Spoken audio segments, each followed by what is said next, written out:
कुछ लोग ऐसे होते हैं कि उनकी बॉडी इस तरह की होती है कि वो जितना भी खा लें, जैसा भी खा लें, वो उनकी बॉडी के ऊपर असर नहीं करता। उनको इफ़ेक्ट इस तरह होता है कि उनके स्टमक और इंटेस्टाइन्स की हेल्थ पूरी हो जाती है। क्या ये जो सर्जरी है, क्या ये सिर्फ़ खूबसूरती से रिलेटेड है? अगर इंश्योरेंस कंपनी के लिहाज से बात की जाए तो दे थिंक कि this is an aesthetic surgery. Bariatric surgery एक तरह से आपकी लाइफ चेंजिंग सर्जरी है। स्ट्रेस ईटिंग भी करते हैं लोग, मतलब कुछ लोग तो ऐसे होते हैं सिर्फ खुश रहने के लिए खाना खा रहे होते हैं, ठीक है? तो हम लोग इन लोगों को साइकोलॉजिकल असेसमेंट्स के लिए ज़रूर भेजते हैं कि बिकॉज़ यानी हमारी सर्जरी का कोई फ़ायदा तो हो ना पेशेंट को। अगर वो साइकोलॉजिकली ही पेशेंट कहता है कि नहीं मुझे खाने की ज़रूरत है, there is no point in getting the surgery done. बेशक हम लोग उसका स्टमक इतना सा कर देंगे, स्टमक एक्ट्स लाइक बलून, ठीक है? हम लोग स्टमक इतना ज़रूर कर देंगे, लेकिन पेशेंट्स खाते रहते हैं, बेशक उनको वॉमिटिंग आती रहे, जो इस तरह के पेशेंट्स होते हैं। दे कीप ऑन ईटिंग, बेशक उसके साथ-साथ वो वॉमिटिंग करते रहेंगे और फिर वो आहिस्ता-आहिस्ता ग्रेजुअली आपका स्टमक दोबारा इंक्रीज़ करता जाता है साइज़ में। ओके, तो मतलब स्टमक इंक्रीज़ हो जाता है, बेशक आप उसको छोटा कर दें। हाँ, डिपेंड्स ऑन द सर्जरी ना। स्लीव गैस्ट्रेक्टमी में स्टमक यूजुअली आहिस्ता-आहिस्ता बड़ा होता जाता है 4 टू 5 इयर्स में। वेट गेन के चांसेस होते हैं। जो बायपासेज़ हैं उनमें रिलेटिवली वेट गेन के चांसेस बहुत कम होते हैं। ठीक है। हाँ। तो ये अभी हमने साइकोलॉजिकल इश्यू की बात की तो मतलब समटाइम्स जब आप डाइट पे मैंने कुछ खवातीन को देखा वो डाइट करती हैं, तो वो अपने आप को तसल्ली देने के लिए सिर्फ़ अपने माइंड को तसल्ली देने के लिए वो जहाँ पे वो 2 रोटियाँ खा रही हैं, वो उस 2 आटे को 1 ही रोटी बना के उसको खा लेंगी कि अब मैंने एग्ज़ 1 कर दी है। एग्ज़ैक्टली आई ये हैव सीन ये इट। यही यही मैं यही बात कर रहा था। मतलब साइकोलॉजिकल असेसमेंट इसलिए बहुत ज़रूरी है, बहुत ज़रूरी है। हाँ। तो ये बताएँ कि आपने बताया कि आप इंटेस्टाइन को भी कुछ हुँ। रिड्यूस कर देते हैं या गैस्ट्रिक बायपासेस। सो उसमें ये किया जाता है कि हम स्टमक को छोटा करते हैं एंड देन इंटेस्टाइन्स के कुछ हिस्से को बायपास करके इंटेस्टाइन्स को उस स्टमक के साथ लगा दिया जाता है। ठीक है। उससे ये होता है कि आपकी जो इंटेस्टाइन्स बायपास की है उसमें खाना नहीं जाता, ओके, राइट? सो आपके स्टमक से डायरेक्टली खाना आगे जाता है। ठीक है। उससे ये फ़र्क पड़ता है कि वो जो इंटेस्टाइन्स में हुँ, खाना नहीं जा रहा, उसमें जज़ब भी नहीं हो रहा खाना, एब्ज़ॉर्प्शन नहीं हो रही। हुँ। तो वेट लॉस उस तरह भी हो रहा है। सो देयर इज़ 2 मैकेनिज़्म, बायपासेस में 2 तरह से वेट लॉस हो रहा है। ठीक है। अच्छा कुछ लोग ऐसे होते हैं कि उनकी बॉडी इस तरह की होती है कि वो जितना भी खा लें, जैसा भी खा लें, वो उनकी बॉडी के ऊपर असर नहीं करता। पता नहीं वो कहाँ जाते हैं। Genetics, good genetics. Good genetics. हुँ। तो लेकिन फिर भी आप अनहेल्दी खा रहे हैं, आप ज़्यादा खा रहे हैं, उनको वो किस तरह से अफ़ेक्ट करता है आपके साथ? जीन्स।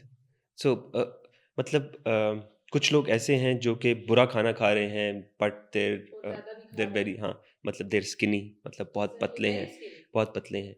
उनको इफ़ेक्ट इस तरह होता है कि उनके स्टमक और इंटेस्टाइन्स की हेल्थ पूरी हो जाती है। सो स्टमक इश्यूज़ शुरू हो जाते हैं, इंटेस्टाइनल इश्यूज़ शुरू हो जाते हैं, अल्सर्स बनने के चांसेस होते हैं। Now I have seen patients जो कि मतलब हर वक़्त कोक पी रहे होते हैं, हर वक़्त कार्बोनेटेड ड्रिंक्स हर वक़्त चल रही होती हैं, जिससे इंटेस्टाइन्स और स्टमक की हेल्थ पे बहुत फ़र्क पड़ता है। ठीक है, वो कैफ़ीन भी अफ़ेक्ट करती है।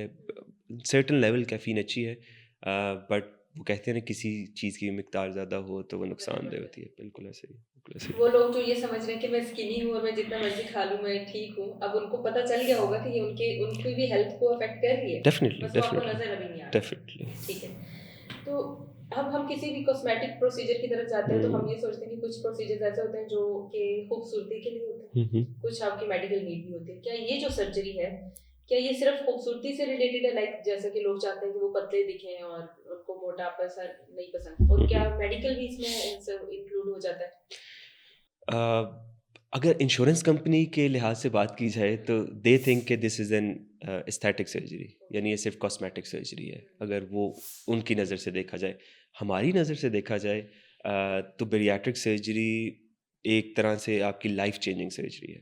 एग्ज़ैक्टली ठीक। मतलब एक बंदा मोटा है, उसको शुगर हो जाए, ब्लड प्रेशर हो जाए, वो so most of our patients जो आते हैं मोटापे में, उनको शुगर होती है, उनको ब्लड प्रेशर ज़्यादा होता है, उनको स्लीप एपनिया होता है। फीमेल्स हमारे पास बहुत ज़्यादा आती हैं जिनको पीसीओएस होता है, पॉलीसिस्टिक ओवेरियन सिंड्रोम, ठीक है? ये सब चीज़ें जब वेट लॉस होता है तो बहुत कंट्रोल में आ जाती हैं। पीसीओएस ऑलमोस्ट ख़त्म हो जाता है, ठीक है? वेट लॉस की वजह से। जो स्लीप एपनिया है, ख़त्म हो जाता है वेट लॉस की वजह से। डायबिटीज़ और ब्लड प्रेशर कंट्रोल होना शुरू हो जाते हैं। So there are certain patients जिनमें डायबिटीज़ की मेडिसिन्स जो ले रहे होते हैं, वो ख़त्म हो जाती है। सर्टेन पेशेंट्स, 100% में नहीं, जी, जी। काफ़ी सारों में ख़त्म हो जाती हैं। ब्लड प्रेशर काफ़ी सारे पेशेंट्स में कंट्रोल हो जाता है, ठीक है?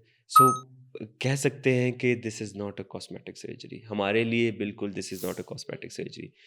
पेशेंट्स के लिए भी this is not a cosmetic surgery. लोगों के लिए जो देखने के लिए सर्जरी करा रहे हैं, yes, this could be a cosmetic surgery. Exactly. हाँ, मतलब कुछ पेशेंट्स इस नज़र से आ रहे होते हैं कि हम लोगों ने सिर्फ पतला होना है। Yes, fine. उनके लिए ये कॉस्मेटिक सर्जरी के तौर पे काम कर सकती है। मोस्ट ऑफ माय पेशेंट्स जो आते हैं, उनके लिए this is never a cosmetic surgery. Exactly. वो अपनी बीमारियों से तंग आए होते हैं, अपने जोड़ों के दर्द से, अपनी कमर के दर्द से, वेट की वजह से ये सब इश्यूज़ आते हैं। वो उन सब से तंग आकर तब मेरे पास पहुँचते हैं एज़ अ लास्ट रिज़ॉर्ट। सब कुछ कर चुके होते हैं, ठीक है? बिल्कुल आखिरी रिज़ॉर्ट में मेरे पास पहुँचते हैं एंड ऑब्वियसली कोई भी सर्जरी कराना नहीं चाहता, मतलब बिल्कुल ऐसा ही है। डेफ़िनिटली ना। जी। तो वो तब मेरे पास आते हैं जब वो सब कुछ ट्राई कर चुके होते हैं।